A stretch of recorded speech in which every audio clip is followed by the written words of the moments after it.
In communities where a backbone organization has been working, when things like the pandemic come along, we already have the infrastructure. We can pull together partners and stakeholders to respond very rapidly to support the needs of our students and our families. That's what it looks like to have the civic infrastructure in place that Strive always talks about. You can respond quickly to serve your students.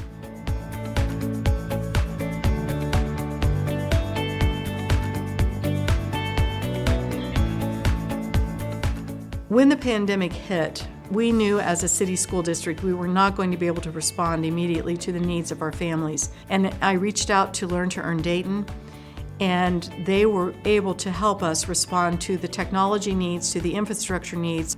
So we, in a matter of months, leveraged CARES funds that were available through the county and local philanthropy to get devices and hotspots so that all of our students had what they needed to learn. Prior to the pandemic, we were seeing gains in both our literacy scores and in our math scores for the middle grades. We were closing the achievement gap for those students in those grades, and we were so pleased with that. As we came out of the pandemic, we saw that students had fallen back and were now behind again, so we needed to do something innovative and creative.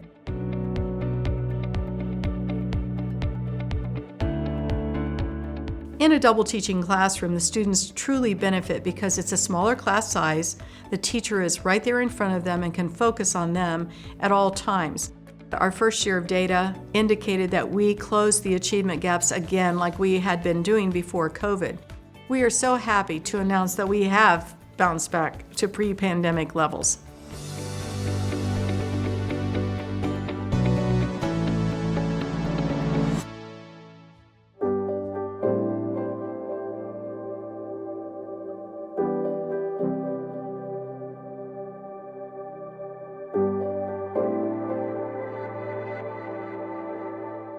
Pandemic at Rosa Parks, it was pretty rough.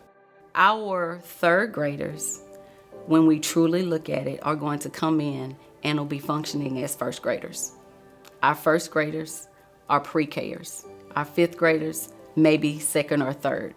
So developing that mindset of the teachers that, okay, I may not be able to do what I would normally do at this point in the year. I'm gonna have to dial back a little bit. You know, we went into it with that mindset.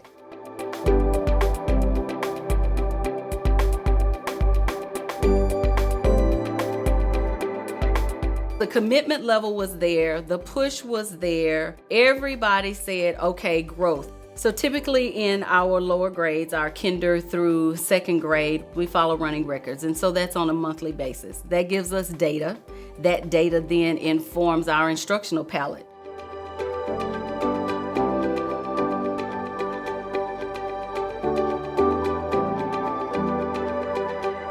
We really had to meet them where they were and then bring them up. Everyone was expected to grow. Every teacher was expected to grow. The administrators were expected to grow. Students were expected to grow. And so with that expectation, we built everything around growth. Growth was our goal. And happily, we achieved that.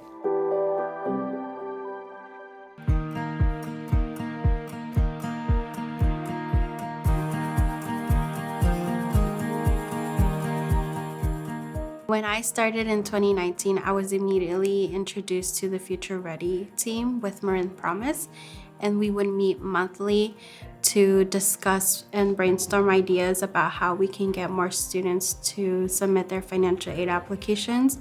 The FAFSA was the hardest for me, but having resources helped me a lot because I knew that if I ever needed something that I could go and get the support I needed. I rely on Marin Promise to give me the data and the list of students to work with. Without that data, I would attempt to keep track on my own, but it would be extremely difficult for me to do it. Marin Promise focuses on what I would call gap analysis. It's what's missing and which populations are not being served to the degree that they should. And what do we do about it?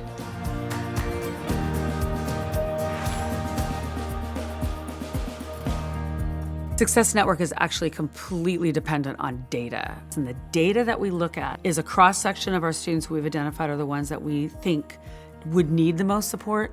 And from that data and those data studies is where we really dissect and then diagnose and then identify what are the programs, what are the attributes, what are the supports that we need to build within our system to better serve those kids. And the way we do that is then by studying the data over time.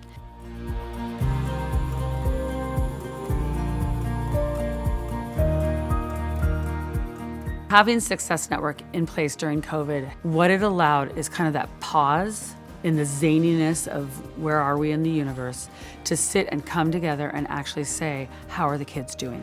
And what data points do we have? The data looked very different during COVID.